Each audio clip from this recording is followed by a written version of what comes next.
Olá pessoal, boa noite. Deixa eu ajeitar esse meu fone aqui, tá uma bagunça de emaranhado de fios. Pronto, boa noite. Estamos começando mais um Em Casa.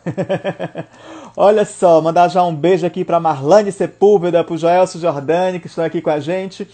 O Em Casa surgiu da necessidade, né, da gente estar próximo, né, nesse período em que a gente está distante. Olha só que loucura.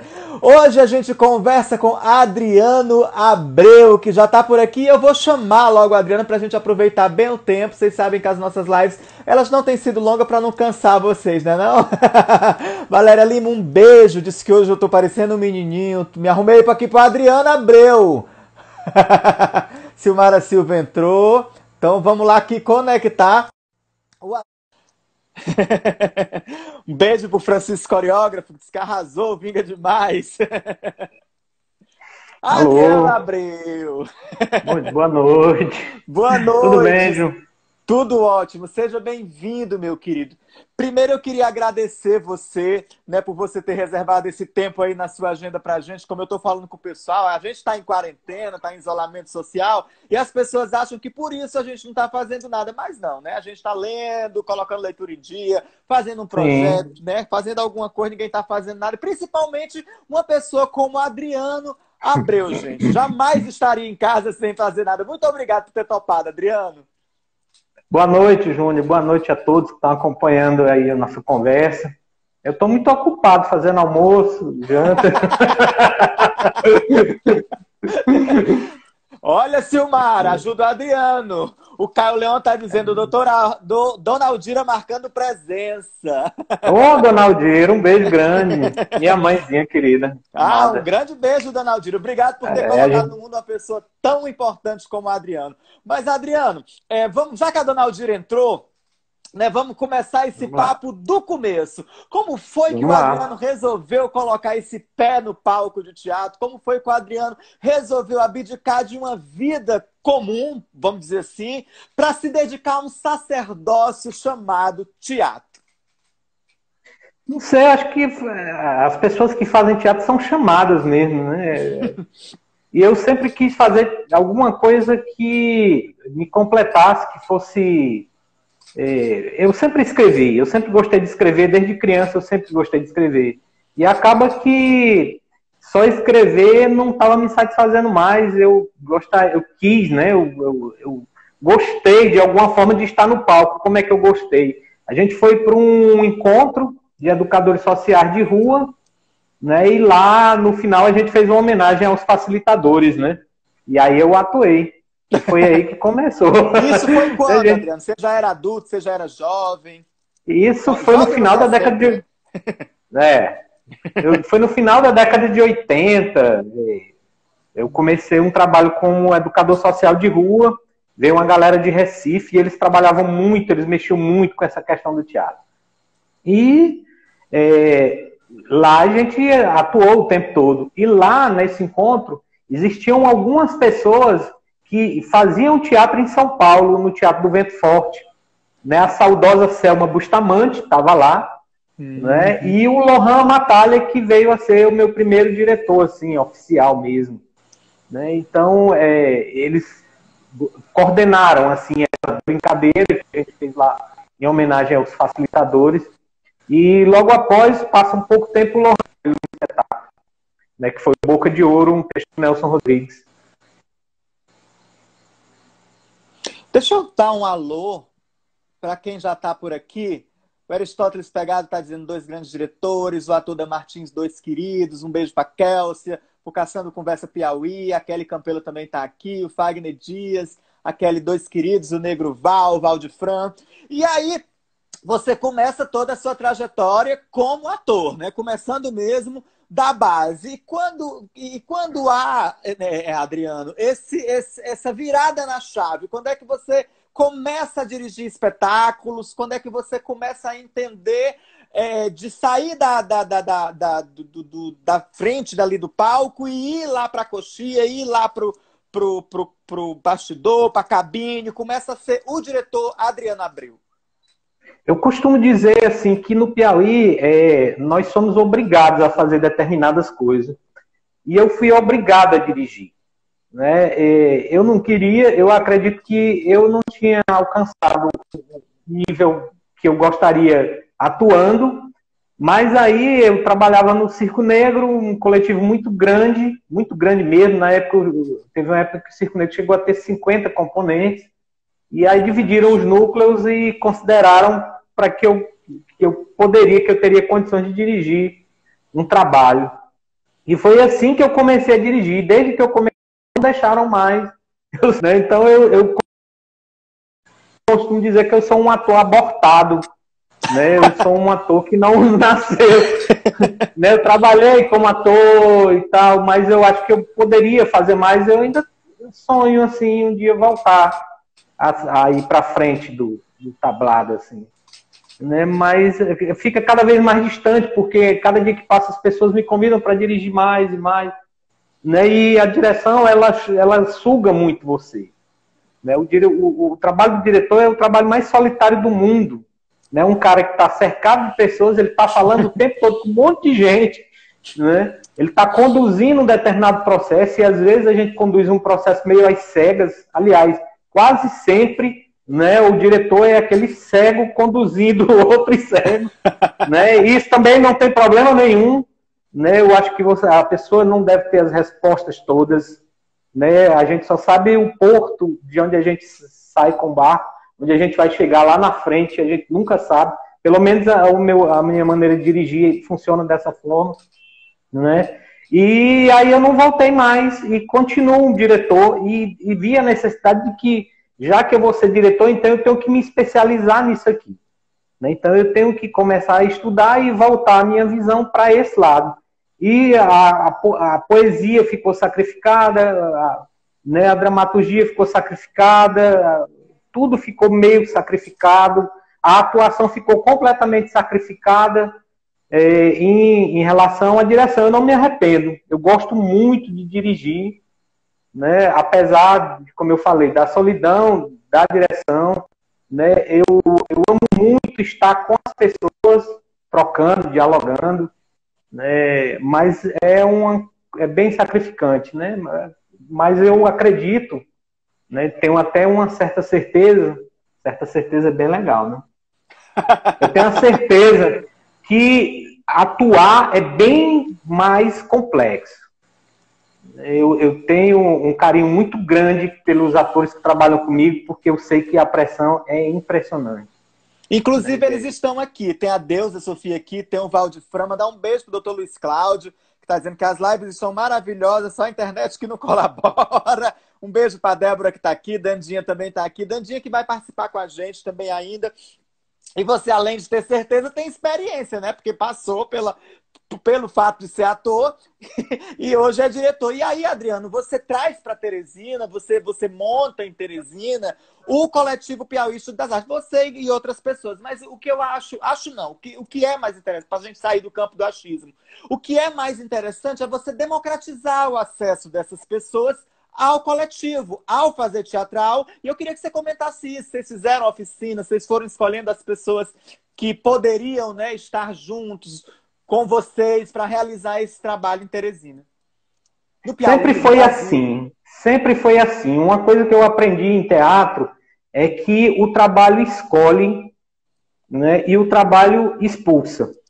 Né? O trabalho escolhe e o trabalho expulsa. Então, nós sempre tivemos essa visão democrática.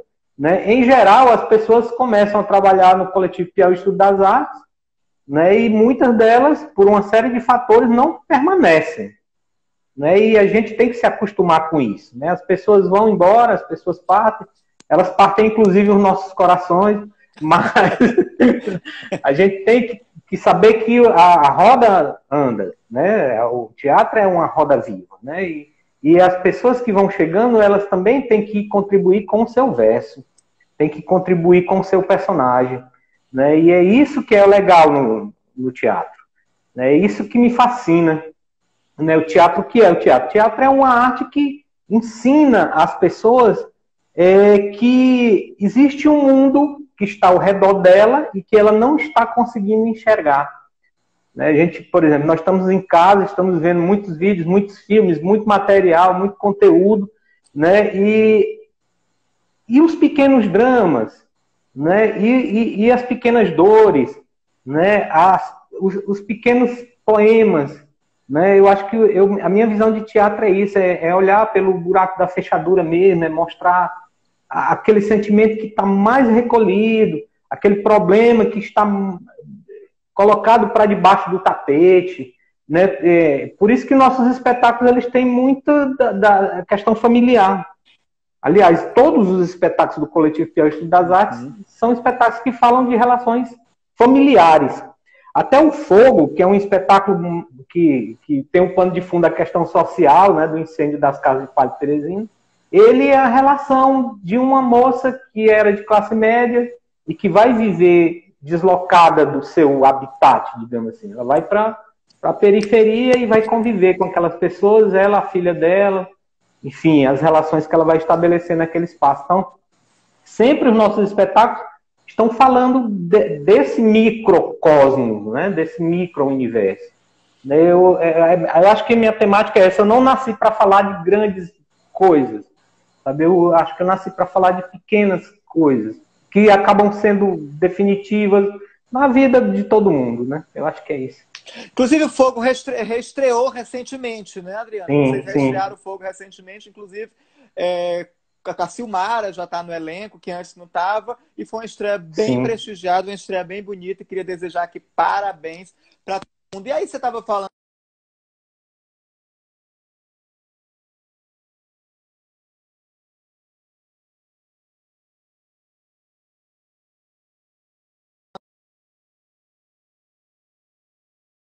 Oi? Eu não estava ouvindo você. Certo, eu não ouvi você. Você tinha me falado, né? Aliás, você falou aí agora de coisas pequenas, coisas grandes, inclusive que você nasceu para contar essas histórias, né, que ficam no micro e tudo. E aí eu queria entrar numa discussão, Adriano, assim, hoje em dia a gente tem visto muito shows business, né, grandes espetáculos com grandes elencos e com grandes cenários. Talvez o Piauí ainda tenha visto isso pouco, mas o Brasil começa a enveredar por isso, inclusive utilizando a linguagem dos musicais, né? Como é que você traça essa comparação entre os espetáculos do coletivo, grandes, porém não megalomaníacos? Eu acho que a grandeza ela está na história das pessoas, né? Inclusive, vou fazer uma relação, né? Eu vejo no Piauí hoje existem grandes coisas na arte que foram pouco vistas e pouco prestigiadas, e existem coisas na arte que foram muito vistas, muito prestigiadas, que não tinham tanta grandeza, né? E isso é um pouco preocupante, né? E eu vejo assim, lógico que você vai fazer um espetáculo de teatro, você tem que se preocupar com tudo, porque as pessoas não vão sair de casa para ver qualquer coisa, né? Para ver qualquer coisa, eu não vou sair da minha casa. Então, você tem que se preocupar em ter um cenário que ajude a contar a sua história, uma boa luz, um bom figurino, uma maquiagem, né? Uma direção, uma atuação que vale a pena, né? E uma boa história, né? Mas eu creio que a grandeza de quem faz aquelas coisas, aquela apresentação, aquele movimento, aquela ação cênica, é que está no cerne da questão, sabe? A gente tem que ser grande para estar no teatro, né? E é um outro tipo de grandeza que talvez não esteja relacionada com o glamour, sabe? Talvez esteja relacionada com uma busca de ser indivíduo, né? De ser único, de ser autêntico, sabe? E isso não é tarefa para qualquer um. É tarefa não é para bravos, meu bem. Não mesmo. né? Então a questão, a gente costuma dizer, o teatro não é lugar para diletantes, né? Então eu vejo a coisa dessa forma. Então, e como é que você pensa? Como é que você faz o teatro? Como é que você pensa Procure fazer perfeito. A gente sabe que a perfeição não existe. Perfeição está lá em cima, né? Mas procure fazer o perfeito, né? Entre, né, o bom e o perfeito existe uma distância muito grande ainda. Eu sempre procuro fazer o perfeito. Eu vou alcançar o perfeito? Claro que não. Agora, se eu tentar fazer só o bom ou só o regular, o máximo que eu vou conseguir fazer é o medíocre, né, não? Sem dúvida, o Maneco já dizia, o Maneco, nosso querido amigo, diz, arte pronta é arte morta, né? Mas esse caminho da perfeição é que é o bacana, esse caminho em busca. Adriana, eu trouxe aqui umas fotos para te mostrar. Oba! Vamos lá. E aí eu adoro quando eu encontro fotos bem antigas. Olha. Nossa Senhora! Essa é a minha E primeira aí, comunhão. e na legenda dessa foto você dizia assim: pais, beijem os seus filhos, né? E aí eu queria conversar com Sim. você sobre a importância da família nessa carreira, nessa trajetória da gente. Assim, eu conversei com várias pessoas aqui, você tem conhecimento disso, e muita gente falaram sobre a família não querer que as pessoas sejam artistas, né? Eu acho que a gente já ultrapassou um pouco disso, né? Mas no passado, na nossa época, existia muito isso mesmo. Assim, as pessoas não queriam que nós fôssemos artistas, queriam que nós fôssemos tudo menos artista. E aí eu queria que você falasse de como foi essa relação familiar com você, É, sim, é bom que a mamãe está aí. Meu pai, meu Exatamente. pai não, meu pai não está mais aqui, mas ele está aqui sempre comigo em espírito, né? Certamente. O meu pai sempre me beijou, né? Sempre me abraçou, né? E eu acho que isso conta muito, né? Diz muito, né? Um pai que beija o filho e isso foi decisivo para mim, né? Então essa foto é muito reveladora. No caso da minha família, eles sempre deixaram a gente fazer o que a gente quis, né? Obviamente, sempre aquela estigma é uma família de classe média baixa, mas sempre tem aquele negócio, vai ser médico, vai ser advogado, vai ser não sei o quê, né? Mas eles nunca me obrigaram a ser nada. E quando eu quis ser artista de teatro, né? E quando eu meti na cabeça que eu ia ser artista de teatro, eu fiz muitas rupturas, né? Eu tive que fazer muitas rupturas. E na minha casa não foi diferente, mas nunca houve assim uma proibição, uma perseguição ostensiva, não. Né? Houve uma preocupação. Com o passar do tempo, né, o papai ele colocava muito essa questão da homossexualidade. Né? Ah, não sei o que, não sei o que. E aí eu jogava voleibol, né? Adolescente, tô falando dessa fase. E aí meus amigos do vôlei, né? A maioria eram gays, né? E eles iam na minha casa me chamar para jogar vôlei, né? Acaba que você vê como é a questão do preconceito. Acaba que meu pai ele começa assim a gostar de bater papo com meus amigos gays do vôlei, né? E com o tempo ele diz assim: mas, Adriano, cadê seu amigo tal, que não veio? Mas vamos combinar, os gays são maravilhosos, né? Sim. Né? E aí, a minha mãe, quer dizer, então, quando a minha família extensa, por parte da minha mãe, que é uma família conservadora, foi para a minha festa de vestibular, tinha muito, mas muito gays, né? E eles ficaram assim meio abismados, né? Uma quantidade de gays, né? E chegaram assim para minha mãe, assim, as minhas tias idosas, assim, tal. E aí, não sei o que, essas pessoas e tal, elas são amigos do meu filho. Eu amo essas pessoas, eu adoro essas pessoas. A mamãe e meu pai cortaram muito esse tipo de preconceito que vinha de uma família mais aberta, de uma família que era mais tradicional. E isso foi muito legal. Essa questão desse contato com a arte, desse contato com o teatro, se deu da mesma forma do que com meus amigos gays, entendeu? Foram se acostumando que essa função social de artista era uma função social importante, né? Assim como era importante respeitar a diversidade sexual. Não é bacana isso? Né? É A gente também maravilhoso tem e que... você ter sido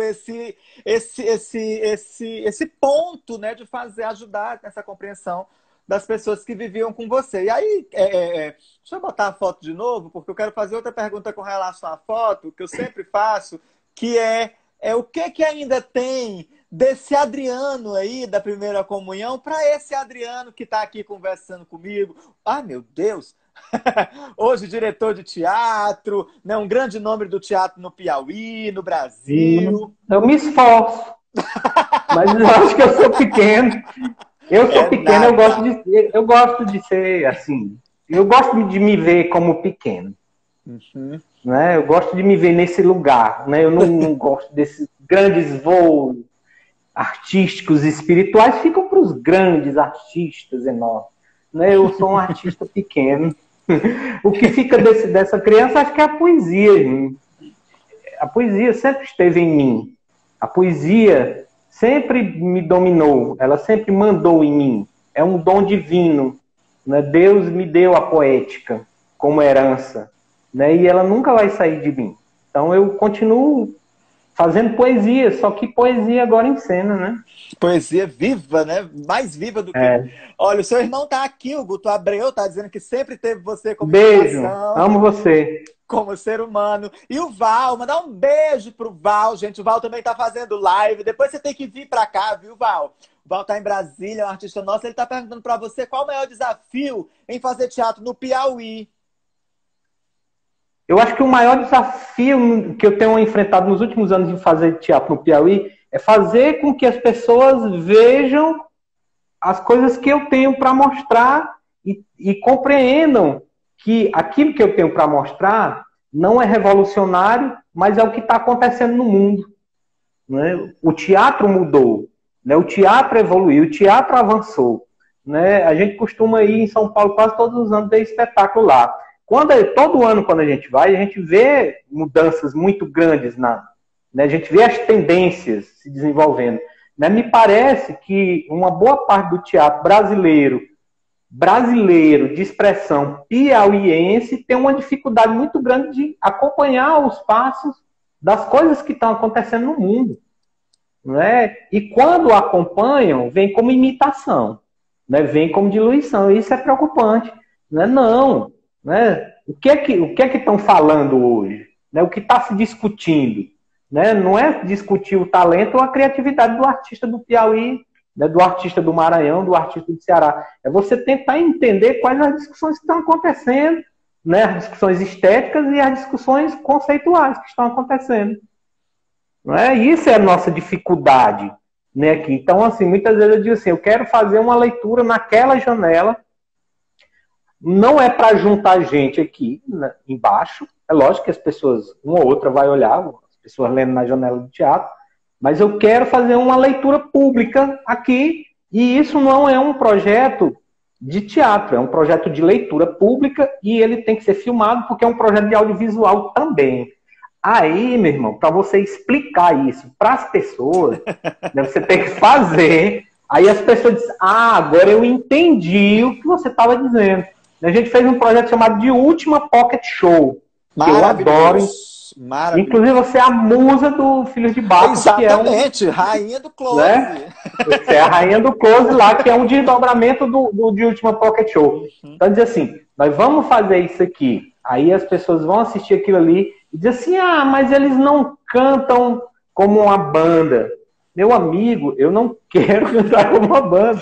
Eu quero performar. O show é de última.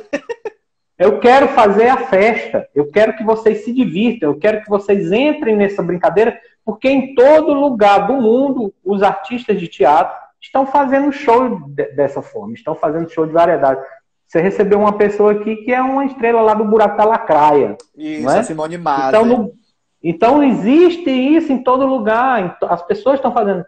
Então no Piauí parece que há né, às vezes há essa dificuldade das pessoas entenderem. Né? A gente fez um espetáculo chamado Exercício Sob Medé, espetáculo muito fragmentado. A pessoa fica dizendo, mas o que é isso? Você vai querer entender isso aqui, né, de uma forma convencional, tradicional, ou você simplesmente vai deixar fluir o espetáculo. Né? Muitas vezes as coisas... Isso, por exemplo, a dança já entendeu. A dança do Piauí já entendeu esse movimento. A dança do Piauí é uma dança muito, muito antenada com tudo que está acontecendo, com as diversas vertentes do que está acontecendo no mundo.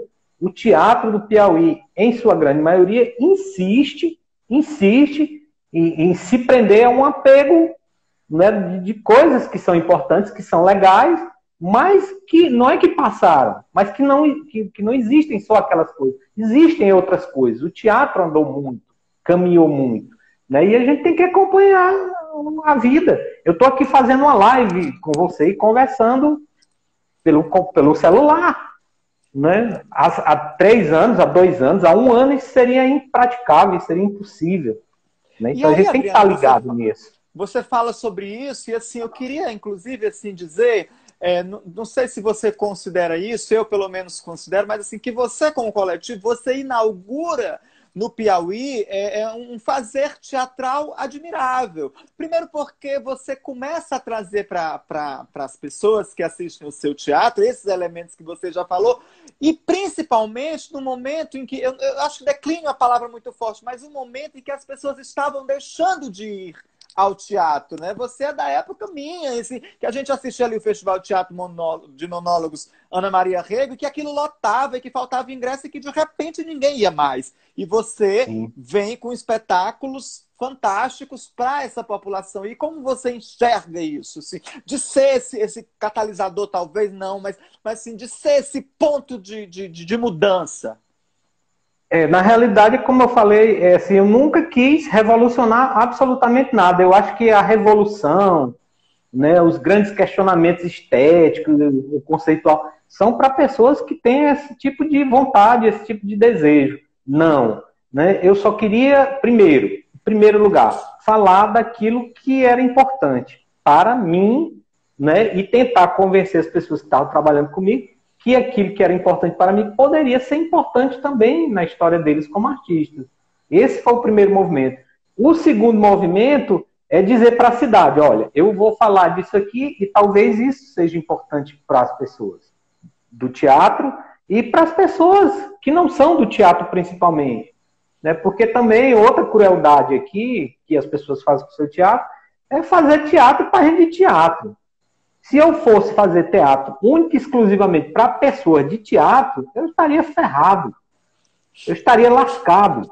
Porque 99% das pessoas do teatro, eu não vou botar 99% para ser muito cruel, mas 98% das pessoas do teatro só curtem, só gostam, só amam daquele teatro que elas fazem.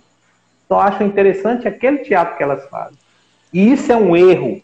Isso é um erro terrível. Terrível. Né? Então, vamos fazer espetáculos que sejam objetos estéticos potentes.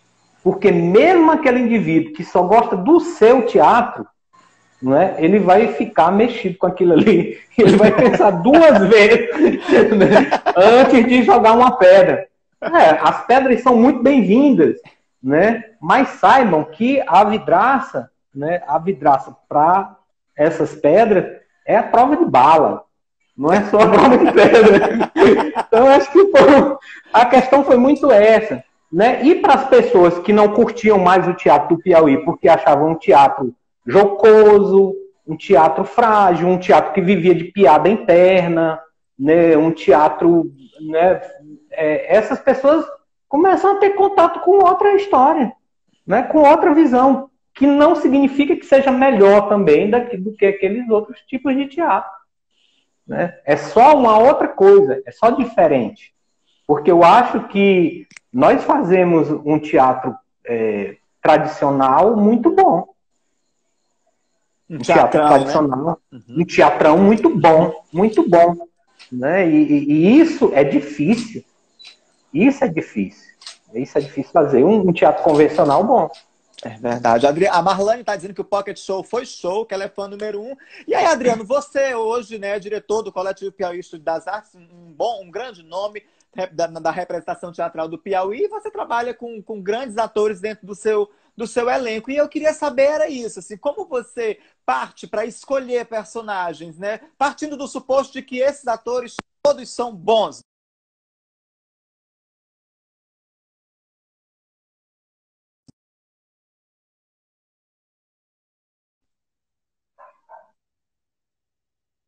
Eu ouvi a pergunta, só não ouvi o resto. Né? Essa escolha, né? Partindo do suposto que você tem bons atores no seu núcleo, e como é que você faz a escolha dos personagens para cada ator, para atuar em cada espetáculo, como é que você define toda a vida do seu elenco? Em geral, os personagens escolhem os atores. Né? Em geral, os personagens escolhem. Agora, às vezes, a gente teima. Né? A gente diz, não, eu não quero Por exemplo, seria óbvio, por exemplo, eu colocar a Érica, que é uma grande atriz, a Érica Anunciação, para fazer o Pinóquio. Até pelo physique dela, né? Pelo que o pessoal chama de physique dela. Ela era mais franzina e tal. Eu disse, não, mas nesse momento, como a gente está fazendo um questionamento, e a maioria das nossas obras são questionamentos mesmo, para a nossa casa, para o nosso microcosmo cultural do Teatro do Piauí, né? Eu acho que eu tenho que colocar uma outra atriz que possa dar, ou um outro ator que possa dar uma resposta para o Pinóquio, né? Para fazer esse personagem tão importante. Né? Então, são escolhas, né? E às vezes as escolhas não são muito lógicas, né? Enfim, agora eu estou com um elenco até relativamente bom. Eu tenho 6 atores. Eu acho que um grupo de 6 atores é um grupo num número muito bom para se fazer qualquer coisa, né? Mas aí eu disse assim, eu acho que eu preciso trabalhar com outros corpos, né? Então a gente começou um trabalho antes da quarentena, e a gente está parado agora, com 2 bailarinos, que é o Datan Isaká e a Débora Radassi. Então eu quis trabalhar com outras pessoas, né? Diferente das pessoas do meu... E trazer essa experiência diferente para o coletivo, né, Adriano? E aí, porque eu vi que estava na hora de eu começar a dialogar com outras criaturas, né? Outros espíritos, assim. Né? Trago uma base, né? Eu acho que a Silmara e o Carlos, por exemplo, são bem sacrificados dentro do coletivo, ele pega a maioria dos papéis principais, mas também o diretor, ele não é doido também. Às vezes você não pode pegar e colocar um indivíduo para segurar um papel que ele não tem capacidade de segurar. Né? Eu vi coisas aqui de pessoas... Não estou criticando, acho que a gente tem que arriscar também. Mas eu não sou um diretor que arrisca muito em determinadas questões. Né? Você pegar atores que começaram ontem para fazer Nelson Rodrigues, ou pegar atores que não têm experiência nenhuma para fazer Hamlet, sabe? Eu não faço essas coisas, não. Acho que você fazer um Nelson Rodrigues, você faz, que é um teatro realista, natural, você tem que ter atores que tenham uma cancha maior, né? Você tem que ter pessoas que tenham um traquejo maior. O cara que vai entrando, ele pode fazer outros papéis, ele pode ir engrossando a musculatura cênica dele, né, para depois fazer desafios maiores, né? Hoje não, tem algumas pessoas que fazem um trabalho da Batalha do Genipapo, já querem fazer monólogo no outro dia, tá? Não é assim. Polêmico, ele é polêmico. Quando eu convidei a Silmara para fazer o exercício, olha só o nome do troço, exercício sobre Medeia, né? Ela disse assim, eu não tenho condições de fazer esse negócio. Né? Aí eu fui conversando, eu digo, não, mas aí a gente pode arriscar. Porque eu considerava, né, e eu acho que minha consideração foi certa, que ela já tinha condição de passar 30 minutos, como ela passa ali em cena. Né? Mas... passa divinamente bem. Acho que Medeia também trouxe assim, coisas muito boas para o coletivo. Né? Vocês estiveram muito longe com Medeia. Adriano, nosso tempo acabou. Pois Tem que ter mais uns 3 em casa para a gente poder conversar tudo com você. Então, deixa eu mandar aqui um beijo para sua família que assistiu a gente, a dona Aldira, o Guto, né? Um beijo para você. Mais Caio, meu filho, maravilhoso. O Caio, que está aí também. Um grande beijo. E para você, por ter reservado esse tempo para conversar com a gente. E vou aproveitar para dizer...